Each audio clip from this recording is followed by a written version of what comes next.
Hey everybody, my name is Dr. Patrick Hardy. I am the principal at the historic Proviso East High School out in Maywood, Illinois. It's an honor to be here with you today. I was asked to talk with you about motivating students. What does it take to motivate students? I'm not sure that we have all the answers to those questions, but I do think that we have a great foundation that we don't often take advantage of. And so I hope in the next few minutes, I'll generate some conversation for this class. Congratulations on your intentions, at least, to join one of the most noble careers on the planet, which is to educate our nation's students. We'll be honored to have you as a part of this group of motivated and nurturing and really just some awesome people. We don't always get it right in public education because I think we sometimes forget that every single student is different and that every student needs something different. And so that I think is at the heart of the conversation that I'm hoping to generate amongst the group today. I wish I could be there with you.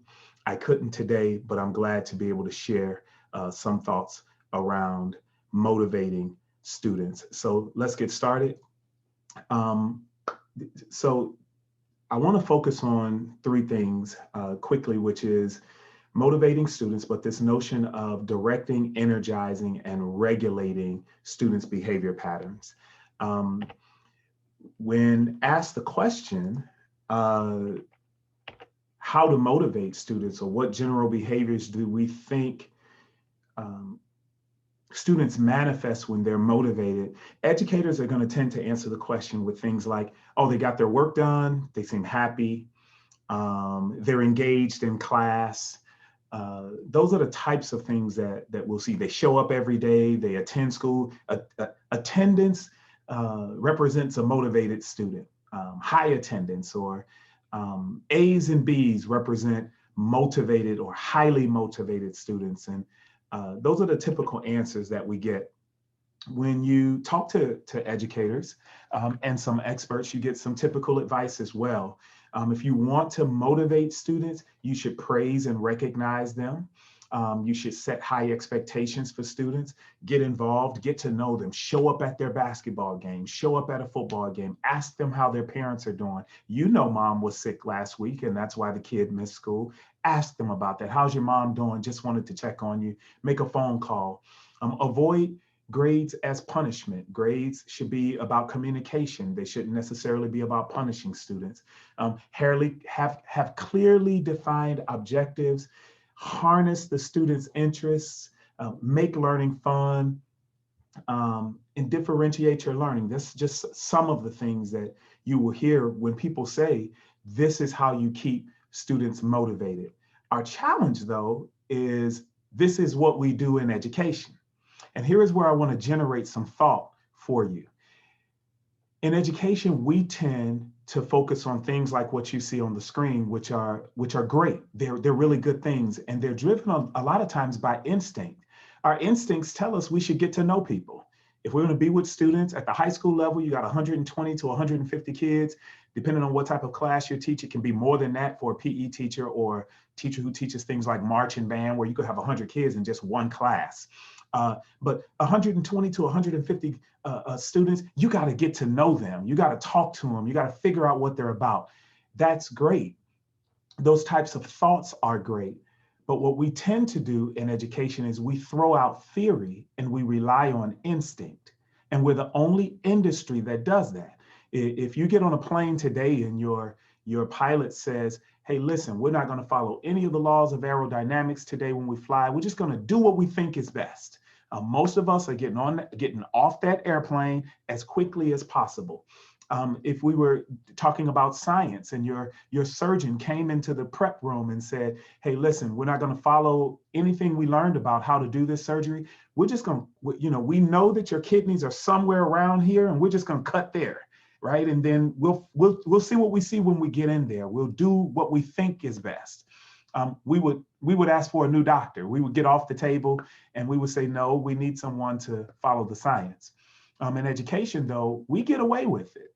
We get away with every day closing our doors and focusing on instinct versus theory. So you are students, you are learners. I would be remiss if I didn't remind you of what theory tells us about motivation. And so first, you already know, and I don't want to spend a long time on Abraham Maslow. Abraham Maslow said that there is a hierarchy of needs where people focus on their physiological needs and they move up from there through a sense of love and belonging, a sense of esteem, and then the final goal being self-actualization. You're living up to your highest potential. Another writer interpreted it as the person being who they think they are called to be.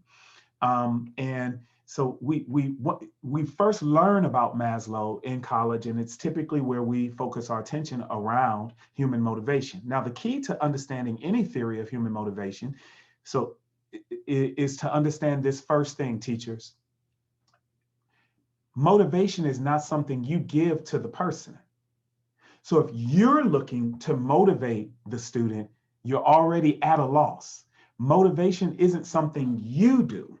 Motivation is something you recognize and nurture. So let's look right back at Maslow again, and now think of it from that sense. You shouldn't think of it as you giving the person or fulfilling their psychological, physiological needs for them, their safety needs for them, their sense of self-actualization.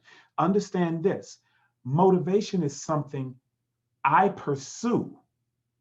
I have a need to feel safe. I have a need. My goal is to feel a sense of love and belonging. It's my goal to fulfill that. I want to live up to my highest potential. And there is a nuanced difference between those two things.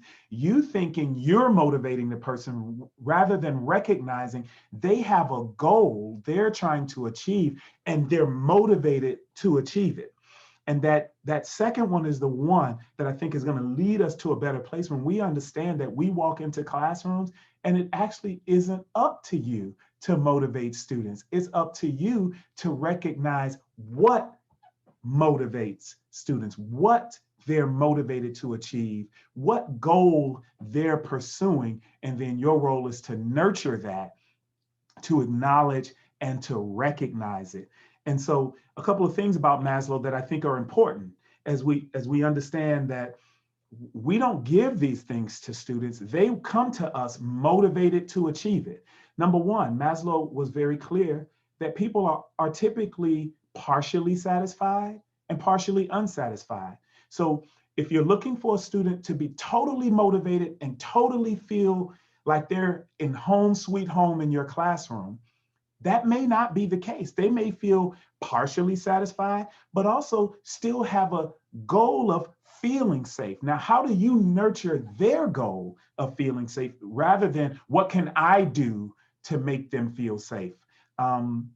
Maybe that student becomes your student who helps everyone to get in line. If you're talking about the little kiddos, maybe that student is your conversation keeper if you're in high school, making sure everyone's voice is heard, everyone gets to speak during the debate, and that people are respected. Why did you give the task to that person? Because you knew for the last 6 weeks that person is motivated to ensure that they are safe and that everyone else feels safe. See, it's not what you give, it's what you nurture.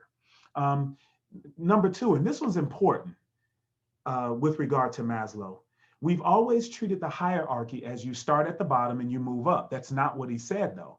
He said it's not always a fixed order. It's not rigid.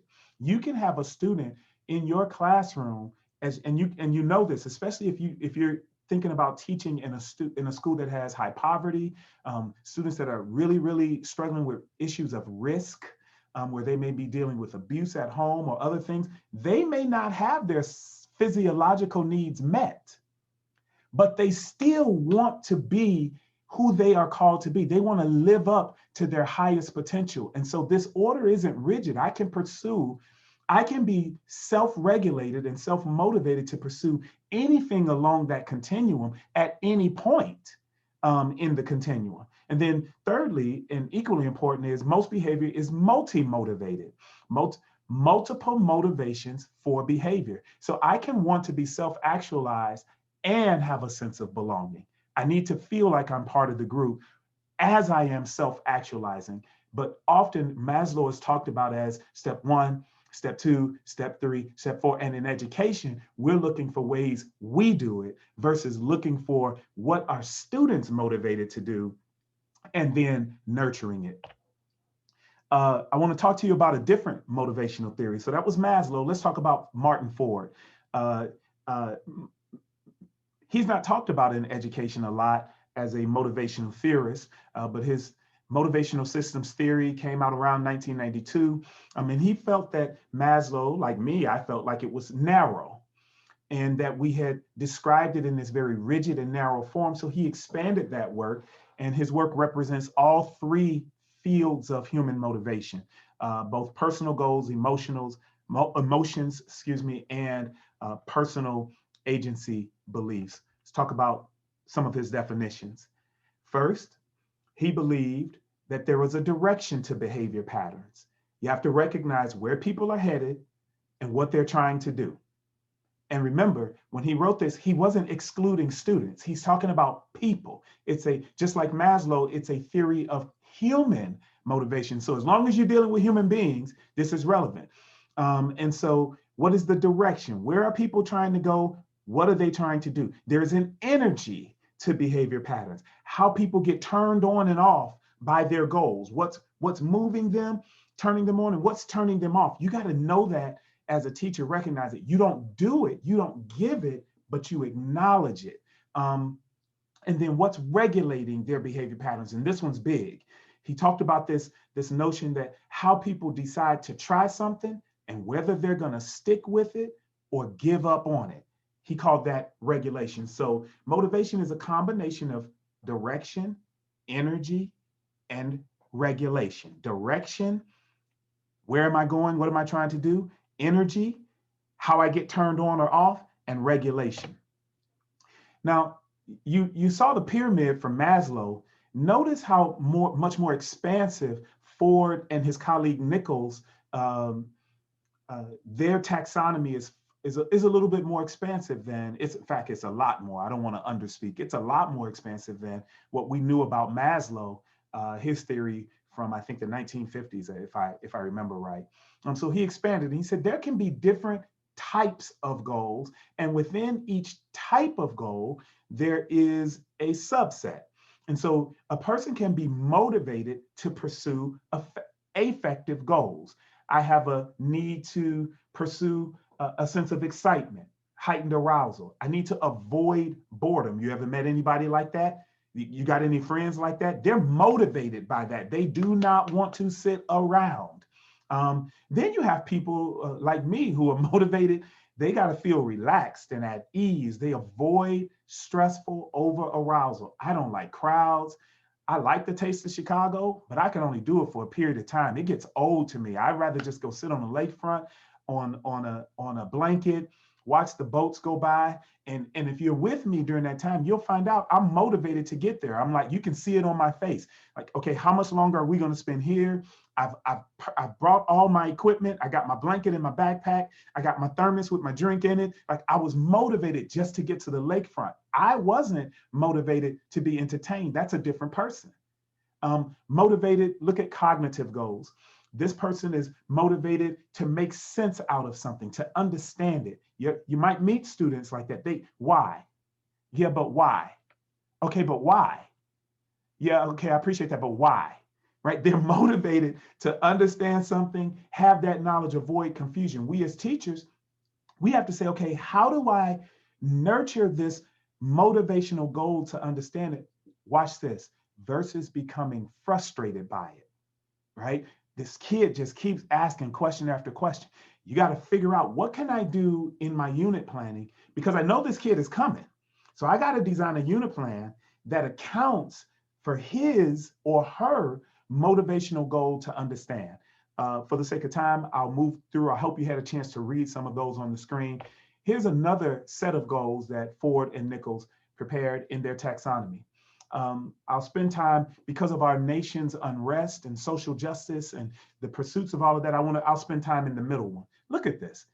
These are the people that may be out there, not the rioters, the protesters, that integrative social relationship goals. These are people who are motivated to pursue a sense of fairness, justice, equality. They want to meet those social obligations, social responsibility. We have to have social and moral rules. We can't all just go do whatever we want to do. And then that person avoids social transgressions. Did I say something wrong? I may have been offensive. How do I fix that? And unethical conduct. Look at resource provision under integrated social relationship goal. These people are motivated to give approval, support, advice, to validate others. Many of our allies in the social justice movement, they are motivated to ensure that people of color feel affirmed, that your voice is heard. It's important to me that you feel that. That's the way these people think. And so imagine having a high schooler like that. How do you as a teacher nurture that in your classroom? Watch this, I'm back at it again, versus thinking that you're responsible for motivating. Now, I know that there are principals and teachers out there who will say, wait, aren't we supposed to motivate? To some extent. But when we choose to think that we bring all of the motivation versus recognizing the various types of motivational goals human beings bring to the table and recognizing that we should nurture those, I think we do a disservice to what motivation actually is, that it is actually something that comes out of the individual, out of your student, no matter what their age may be. So here are two final thoughts. First, based on everything I just said, and I know that was a mouthful in a matter of a few minutes. I wish I had more time, and I wish I was there with you.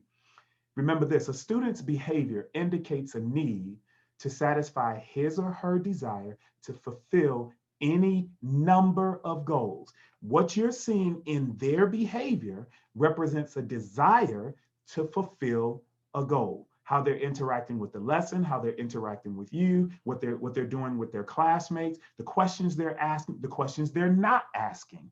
All of these things indicate their need to satisfy any number of goals. It's not a rigid movement. They can be at any place on the Maslow continuum or within any place within the taxonomy at any time, and it can be a combination of things that's motivating.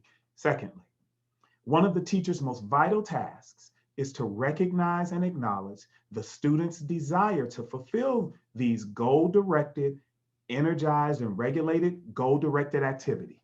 It's up to us to recognize and acknowledge students' goal-directed behaviors, what's energizing, directing, and regulating their behavior. It's not our job to put it in them. I'll say it again. It's our job to recognize and acknowledge it.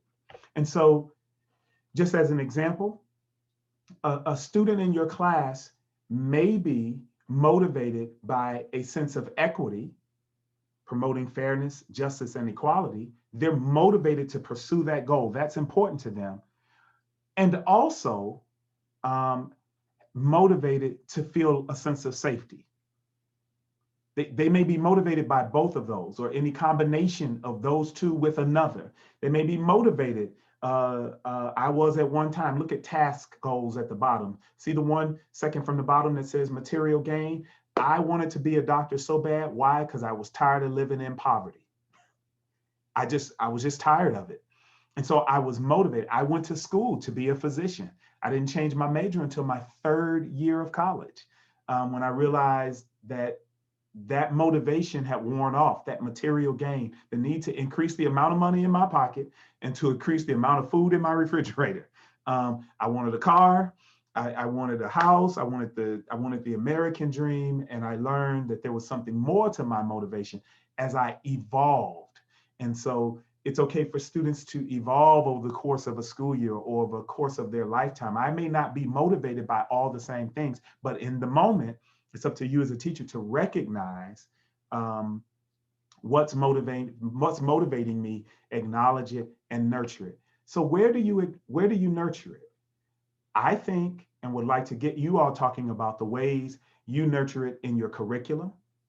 So how does your curricula acknowledge the fact that students can be motivated in multiple places at one time? And remember, every student's not going to have the same motivational goal. Number two, uh, in your unit plans. Now notice that it doesn't say lesson plans. Lesson plans, they in education have sort of a connotation that everyone's in the same place at the same time. And so even in my school now, we don't emphasize lesson plans. We emphasize unit plans that cover multiple topics so that students can be in different places at different times within the 5-week unit. Everybody doesn't have to open to page 3. Let's start at page 3. At the elementary level, you might see students working in different stations, doing different things at different times.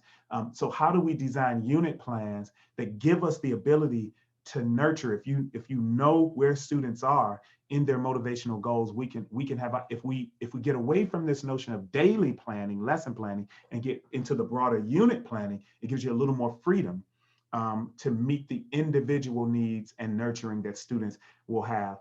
In your individual instructional strategies, how do you emphasize some of these motivational goals in your strategies, as opposed to taking one approach, having multiple approaches on different days so that you're touching different kids at different times with different types of discussions, different ways of attacking a lesson, so that you're bringing all of those motivational goals through to the extent that you can. You can't do everything, but we can do a lot more than what we give ourselves credit for. And then in our interactions, and you heard a little bit of that already, the way we get to know students, the way we talk with students, knowing that this student has a need to feel like they belong, can really, really go a long way. Acknowledging and recognizing that to regulate our interaction with the student so that we keep the student motivated, making that student feel like they are part of the classroom family, the classroom group, or in my case as a principal, making them feel like they're part of the school. And so I'll end by sharing this. It's up to us to find out what ways students are motivated, what goals they have, and to then nurture those. I think when we do that and we recognize that it's not all up to us, we're going to find ourselves finding different ways to motivate students in ways that we've never seen. You saw in that last slide that we talked about 4 ways: in the curriculum, in the unit plans, not lesson plans, in the instructional strategies, and in our interactions. It means this, that we have to move education to a sense of personalization. There is differentiation, working with small groups. There is individualization, and then there is personalization.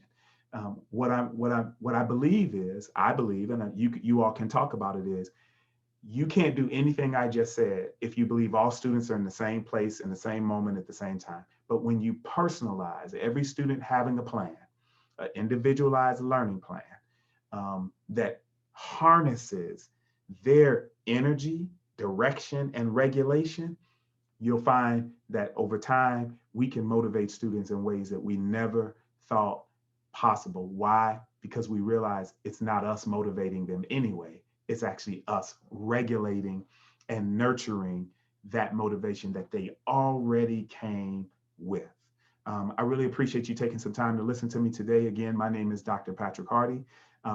Congratulations again on your willingness to become teachers and to join our noble ranks. I hope that this generates some conversation amongst you. I'll be quiet now, jump into it, and talk a little bit more about student motivation, students being motivated by multiple goals, and this notion that we don't totally do all the motivating. We actually nurture the motivation they come to us with, and how we personalize lessons and our work in education, as opposed to asking all students to be in the same place at the same time. I hope that's helped to generate some new thoughts in your thinking as future educators. Thank you all so much. Have a great day. Thank you, Rachel, for having me. I really appreciate it. God bless you all.